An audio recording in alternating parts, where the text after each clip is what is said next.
today I have the pleasure to have Coach David Aronberg from Ladue High School. How are you doing, Coach? Good to be here. I'm doing well. Excellent. And due to St. Louis not having the sun so much, are you staying warm and in good attitude?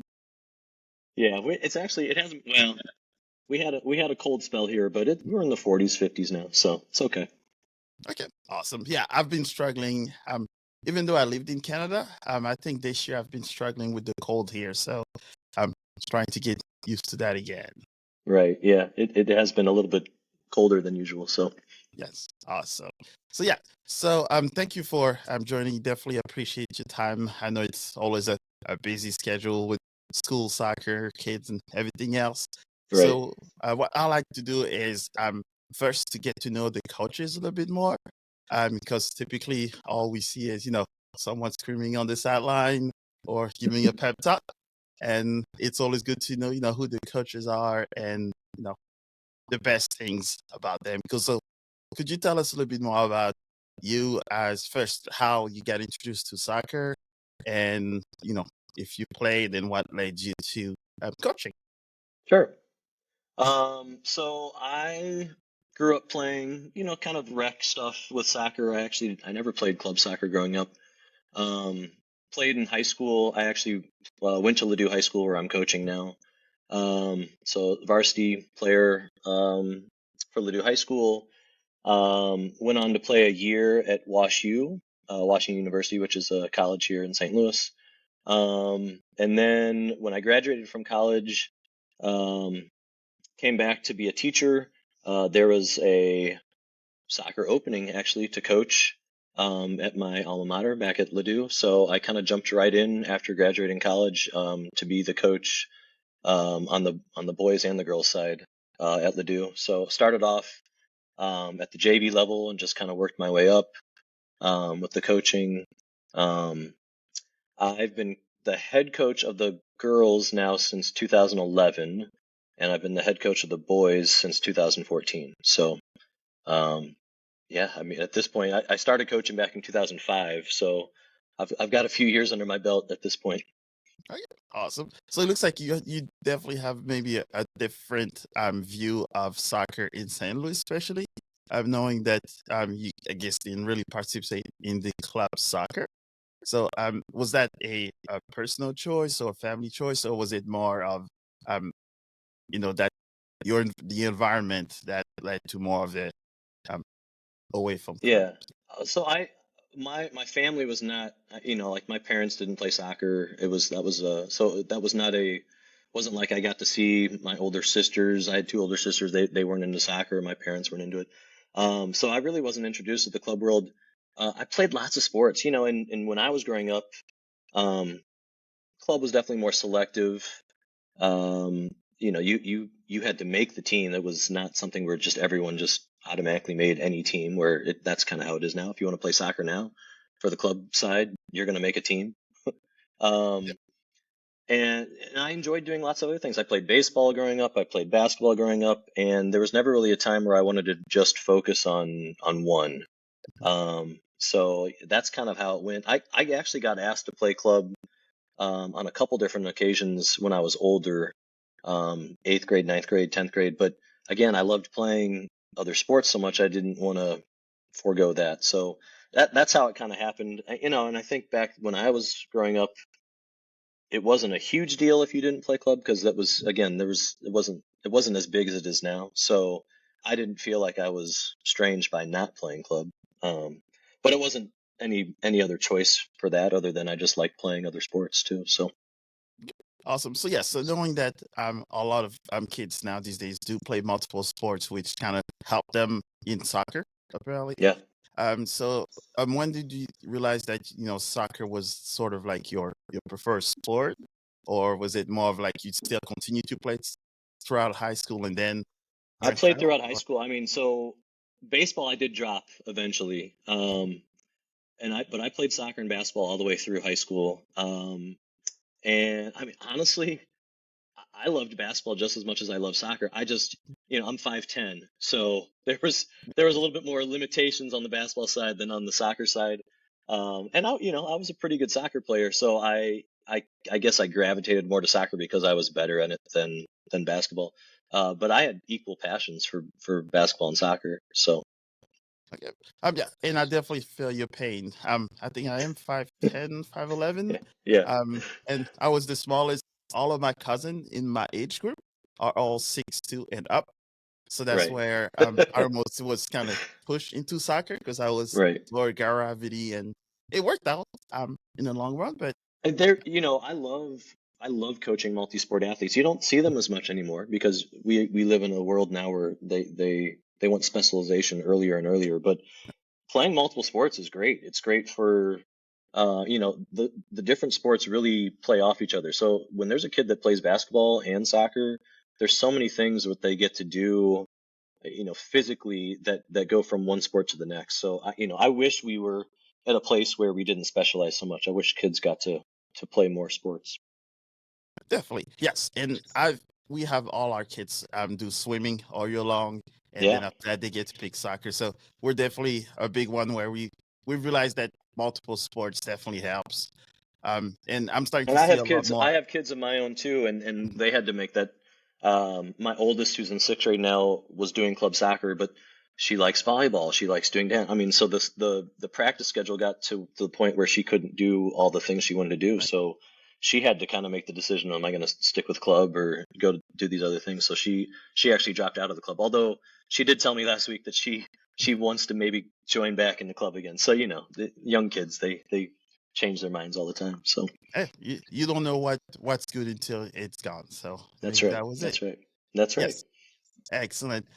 So was there looking at the coaching side, was there any coach that you were looking up to, or that you have your coaching style around built around, or was it more of your own? So my basketball coach growing up was one of my big um, mentors, inspirations. Coach Basler was my varsity basketball coach, and I feel like when I coach soccer, I kind of coach like a basketball team. Like, and I really got into scouting early from basketball. Scouting in basketball was a huge deal. Mhm. And so when I became a soccer coach, I really dove into the scouting side of things. So a lot of times, like the pre-games for my soccer games look a lot like a pre-game for a basketball game. Like there's a whole whiteboard stuff, going through details. And I think the scouting part has really picked up. I think over the years, soccer coaches have realized that scouting is a really big part, where that didn't used to really be as big of a deal. But yeah, Coach Basler really taught me a lot about the coaching side of things, and I used a lot of the stuff that he did just on the soccer side. And then the varsity coach, when I first got on, his name is Coach Prang. He actually is my assistant now. He was a big inspiration. So I feel like one of Coach Prang's really strong attributes was just the way that he could build relationships with his players and keep things fun. And so I've kind of taken things from that side of things with coaching as part of my repertoire too. Yeah. Excellent, excellent. And yes, so it looks like you've been coaching for quite a while. So it looks like those mentors definitely helps, and it looks like having your assistant coach, your former coach as an assistant Yeah, coach, it's so kind of much keep fun. that um Yeah. close in. Yep. Excellent. Perfect. So yes, so we saw last year that you've had a quite interesting season. Um Yeah. and yes, and it looks like also you've matched one of the Kansas City big story of the year. So um and knowing that you were, I guess, a 500 close team that got into the playoff, could you tell us a little bit more about that season and maybe some of those takeaways prior to the playoffs? Yeah, we had it was, interesting is a good word. We had a bump in the road this last year on the boys' side. We had to forfeit some games. There were some team infractions that were happening. And so it was a difficult season in terms of just off the field, just trying to get everyone moving in the same direction. Um, and I think if you would ask people pretty honestly, mid year, I don't think our aspirations were very high for the boys season. Um, but once we kind of got everyone on the right page and kind of dealt with the off the field issues, we went on a really great run. We started the postseason. I think we might have been at one point I don't know, 7-12 maybe to start the postseason. We were well below 500. And the kids, we play a tough schedule. The kids really started to buy into what we were doing, and with that buy-in, we just started stacking wins, and we had a fairy tale playoff run. We ended up winning a really tough district. Um, we had to knock off the number one seed, who was Webster Groves, who's year in and year out, very very But talented. Um, then we had to beat a Whitfield team.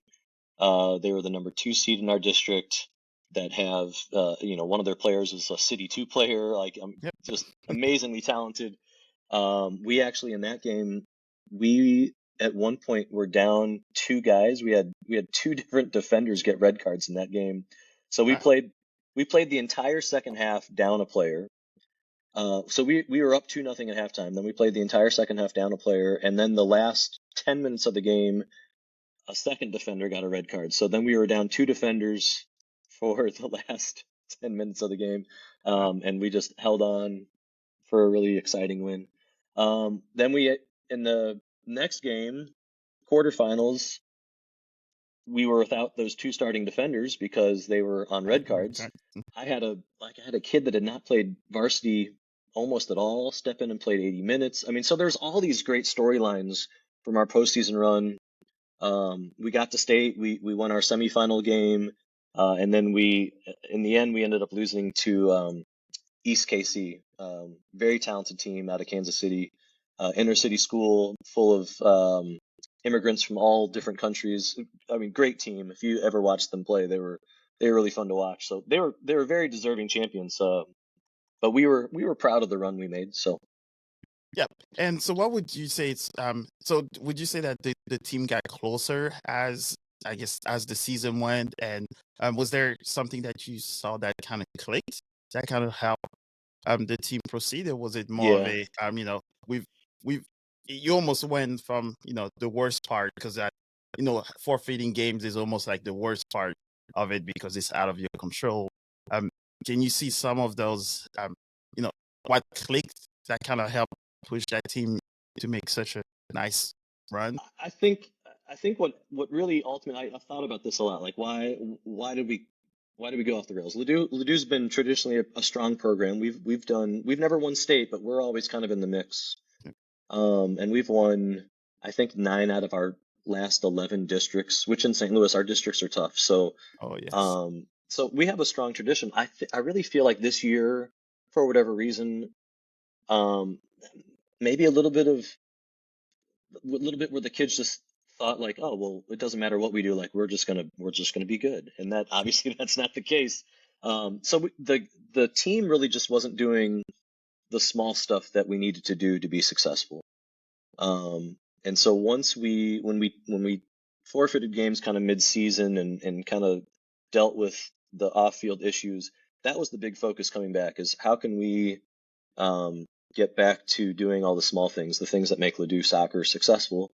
And I think once we really focused on that and on the process part, that's when the wins really started to come. And so, like you said, the team got much closer because a lot of those underclassmen were kind of thrust into leadership roles, which um, that really helped us going forward. And it's very exciting for next year because we're returning something like 7 starters from Wow. last year's squad. So Okay, awesome. Yeah, so it's always nice to see, underclassmen stepping up and knowing that that they had a chance almost to start, so that maybe kind of also helped them I'm a huge put. proponent of high school sports, and I think the season that we had shows why high school sports is such an important thing. You have a mixture of age groups. You've got freshmen and all the way through seniors. So you get this really cool component that you don't get all the time in the club world.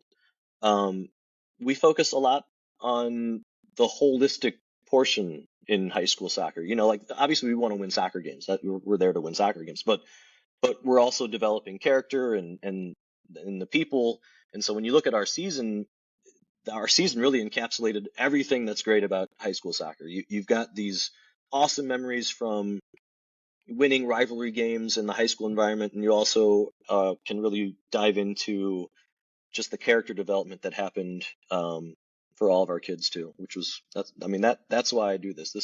That's the big part of the job. So And was there any takeaway from you as, I guess, a coach on doing things differently, or was it?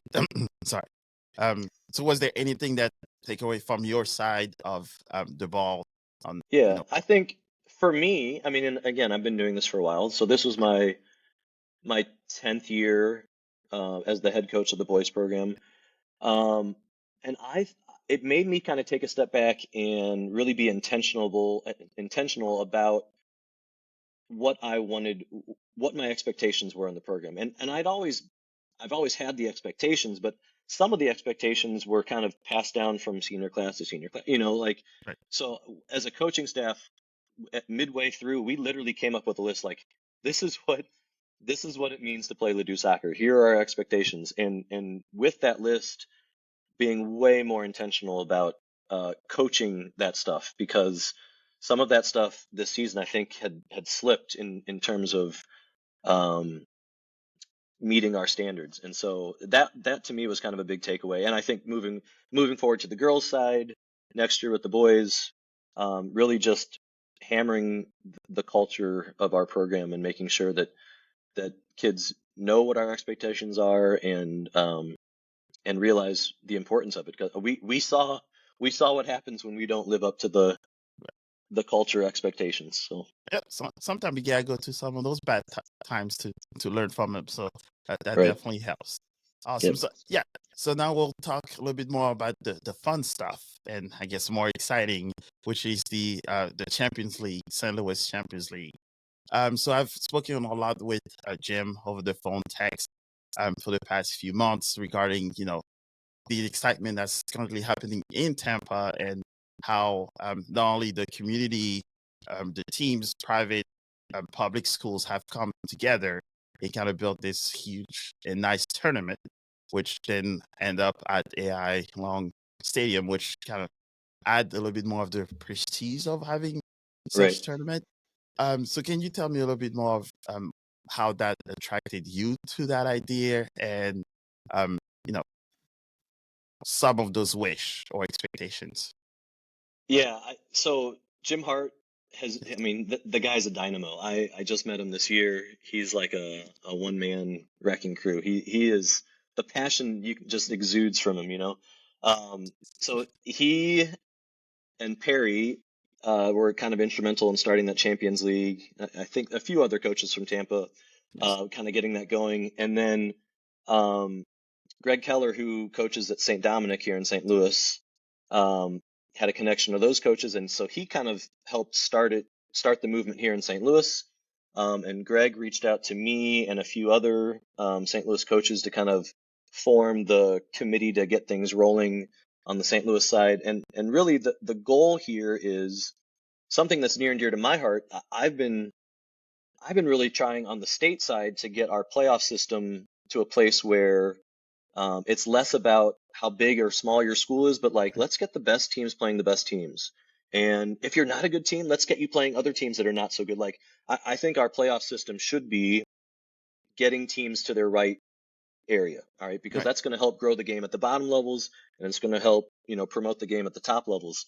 Because right now we have a system in our Missouri State system where, you'll look at some of these playoff games and the teams are losing 14-0 like that. That's not Yeah. helping That. anyone. That's not helping Yeah. anyone. So, It's not really playoff so I life. think I've been very vocal about that. And Greg, I think through that knew to kind of reach out to me, because the Champions League is essentially what we're talking about here. We're looking at getting the 16 best teams in St. Louis in a tournament to, kind of be like, well, who are the kings of St. Louis then?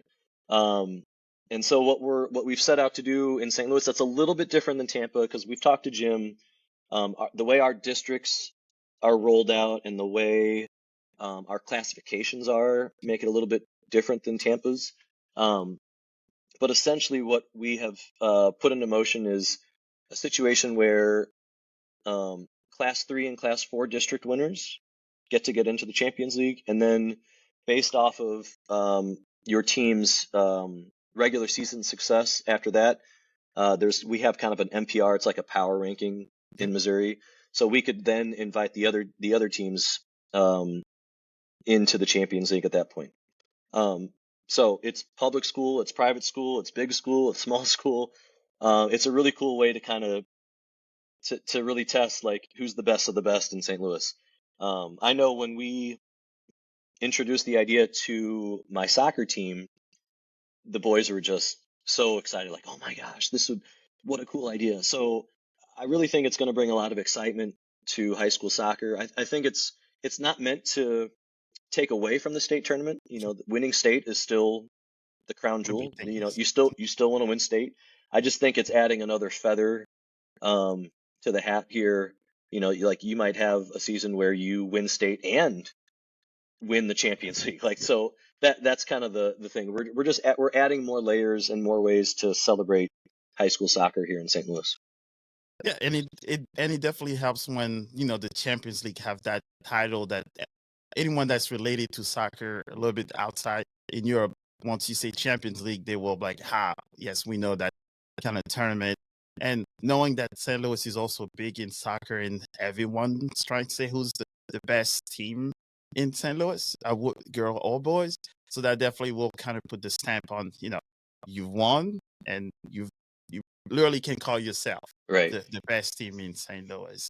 And so also knowing that he's also talking about Kansas City, so that will just add a little bit more of that fuel to the fire. Yeah, Um, so the interesting, and that would be for years down the road, but yes, so this started in Tampa, but then Miami kind of piggybacked on Tampa. So, Miami has their Champions League, Tampa has their Champions League, and it sounds like they've got something where now the champions of the two cities then meet up and play each other. I mean, so you could see something like this really growing where Kansas City, if they wanted to do this, they have their own champions, and then maybe the Kansas City champions would play the St. Louis champions. I know that Southwest Missouri has wanted to jump on. Um, I think it's great. I mean, the more ways we can pump up high school sports, the better. I think there's some logistical issues that'll have to be in, and even in year one, we're running into some logistical issues already. Um, but once we can kind of hammer and smooth those logistical issues out, the idea is fantastic, and I think it's going to generate a lot of excitement around the game. no, it's the first year, so there'll be some pain here and there. Yeah, So what would you say it's so knowing like, just the prestige of Champions League, is there anything else you know kind of help with the exposure of high school soccer? Because knowing club, they have all those opportunities to have ID camps that you have all of the coaches to come in. Do you think that having a Champions League like tournament will also kind of help promote high school players to have a little bit more I do. I mean, I opportunities? think when you look at one reason why club has become the way that colleges recruit now is because it's easier because a college coach can go to a showcase knowing this is where we're going to see a bunch of really good players. Yes. And the hope is kind of by doing the Champions League, we could be able to tell coaches the same thing, like this is where you're going to see the majority of the best players on these, on the top teams in St. Louis. Um, do I think that's going to replace, in some way rival the club? Probably not, if I'm going to No. be honest. The club has its role, and I think the club role is very important. I think, that's great for the club. But I do think if you look at the high school experience and what we can offer at the high school level, we offer these kids a way to really experience what they're going to be experiencing at the next level. So when you talk about the college game, which is essentially where the vast majority of these kids that are playing club, they want to play in college. Some people want to play professionally, but the vast majority that really are serious about soccer, they're wanting to play in college. The high school game mimics the college game in many ways more than the club game, in many Yeah. ways. So when you look at a situation like having the Champions League and you're looking at you're playing for a goal, you're playing to not only get into the Champions League but then winning the Champions League. Um, those types of experiences, I think, will help those players develop better for college than just playing club all the time. So that's what I really think is kind of our role in high school. I think, you know, I'll get college coaches locally that are recruiting Yeah. kids from high school. But I never really make the claim that high school is where kids are getting recruited out of. But I really strongly believe that as a high school, we can help players that want to play at the next level in many ways. We help develop the soccer player in ways that really club teams can't, because that's just not the way that clubs are set up. So Yeah, that definitely. And some of those college coaches that I've um been talking to also, so um you probably will see me kind of push that also to some of the coaches that I've met throughout the years.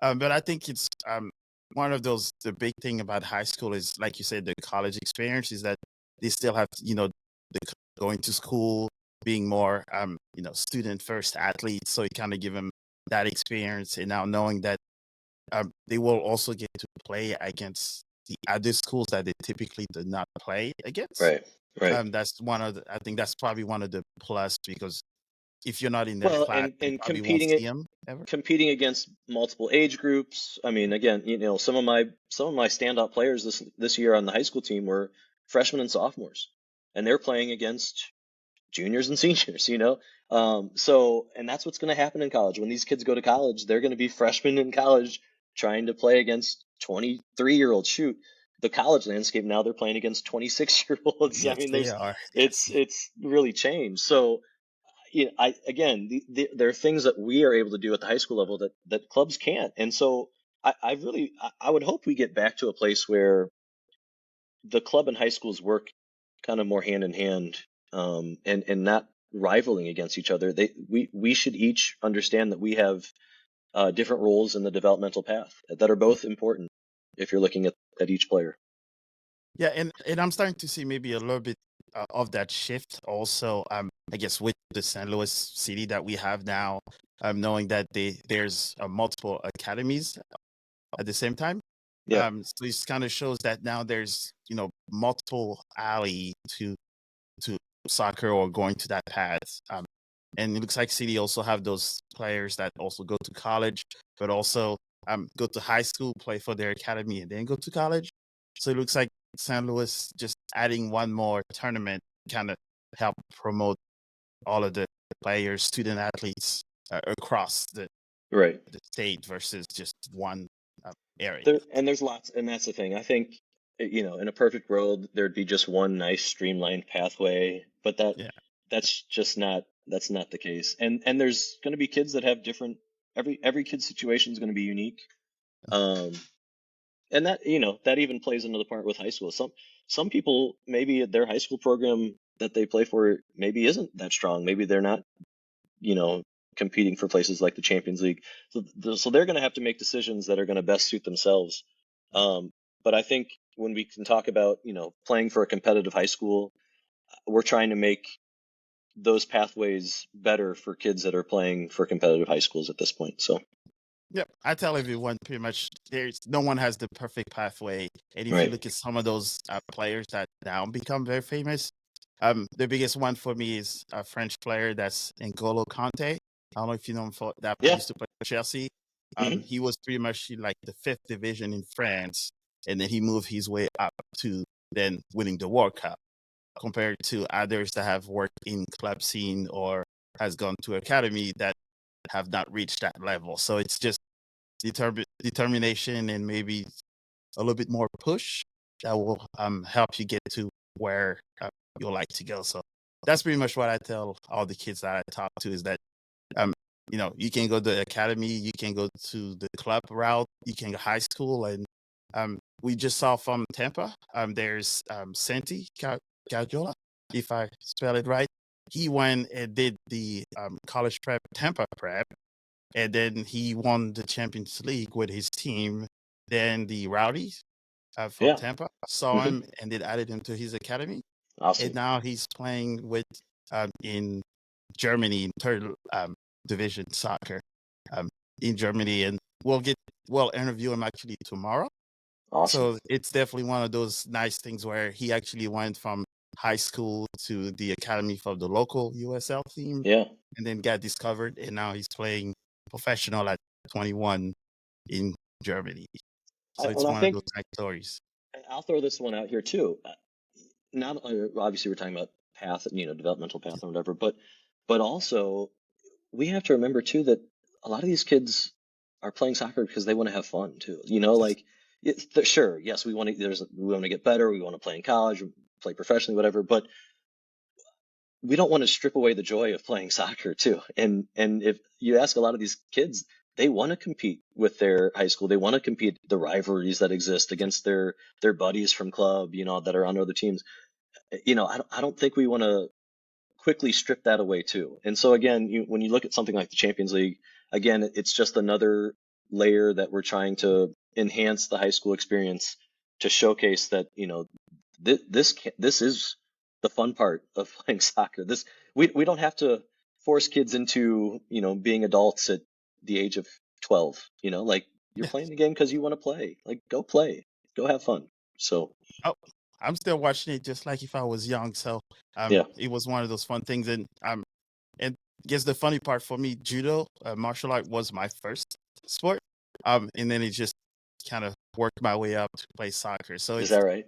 yes, it's definitely one of those things where the fun part will almost take you further than um, you know, like you said, being a professional at 12. Right, A lot of my friends that played high school with me or club, um, if you see them after maybe college, first year they play, and then they're like, oh, they're burnt out. So right. I can definitely know what you mean by, you know, not being a professional so early Yeah, and there's enjoying life a little bit more.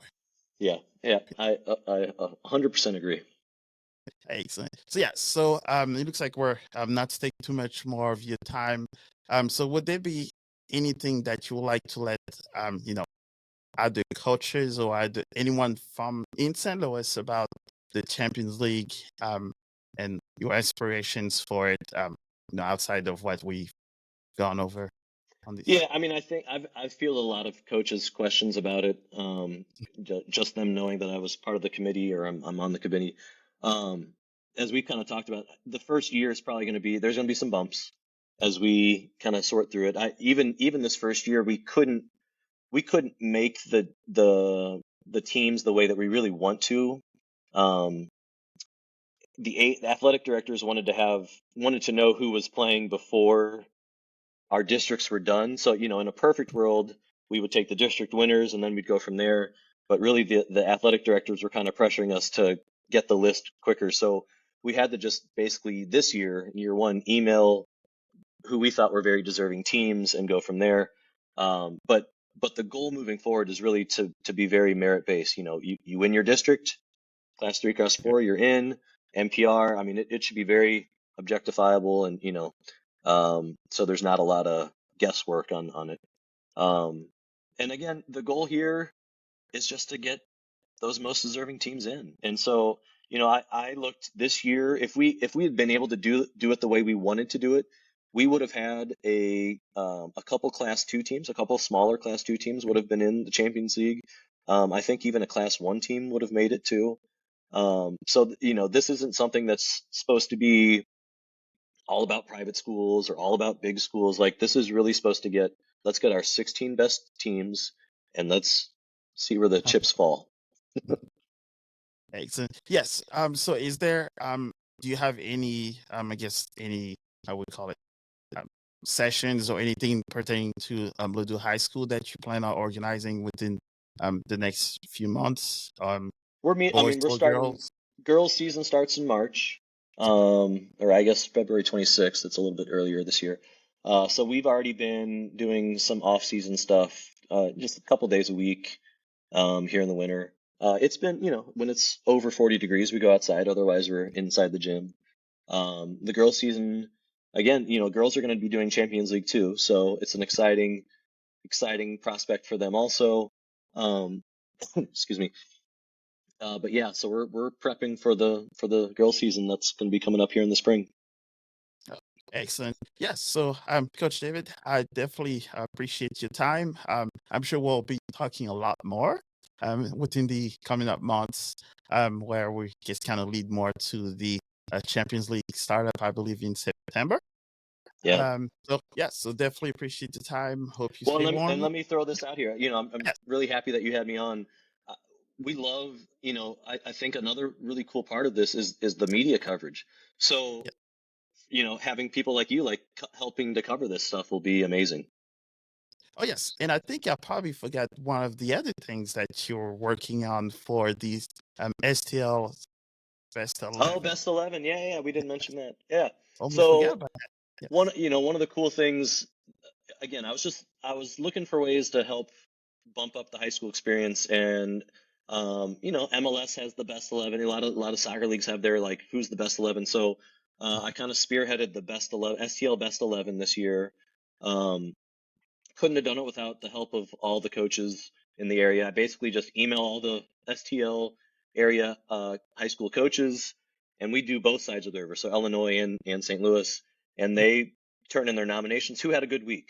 Defender could be a midfielder, forward, goalie. Then the coaches will vote, and based off the votes, every week we had, here's STL's best 11. I thought it was a really cool way to highlight kids that were very deserving of getting highlights. I think a lot of times we wait till the end of the year and you have maybe the all metro list or all state or whatever. But there could be kids that had a great week. Like let's celebrate those student athletes. The replies I got, the responses I got from the STL Best 11, I think were very positive. Just like Champions League, there's some hurdles I need to. There's a few just graphic stuff that I'm going to try to enhance from fall to spring. But in terms of the idea, it was really cool, and I'm looking forward to doing it again with the girls in the spring season. Awesome. So it's definitely all the coaches. So it's good to know. I think that all of the coaches get to Yeah, their this is that very way democratic. makes There's like this it's is fine. not just me. This is not me picking the best 11. This is all the coaches get to nominate and all the coaches get to vote. So, this is what the coaches in the STL region are saying are the best 11. So, Good. So that way now we have it in recording. So if there's anyone angry, Colin will say, "Here's the recording," and which it's is all of the coaches. yeah, I had some people tweeting at me, why aren't this? Why isn't this? Well, hey, this is So talk to your they've coach. talk to your coach. Exactly. Yeah. Talk to your coach. Excellent.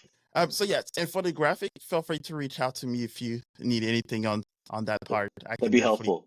As a Yes. coach, I'm okay. As a graphic designer, not as much. No, I'm no expert, but I just know enough.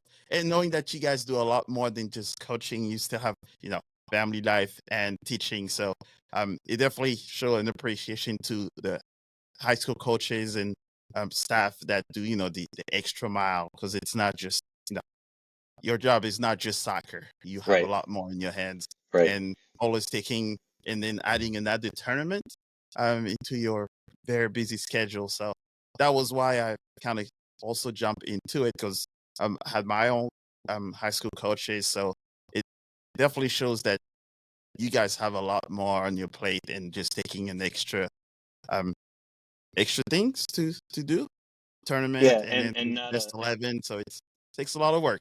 and I don't have, a dedicated staff of people that are helping on this too. So, yeah, these are all labors of love. So, Yes, and we definitely appreciate that. And as you can see, I always call everyone coach, because once you're a coach, you're always one.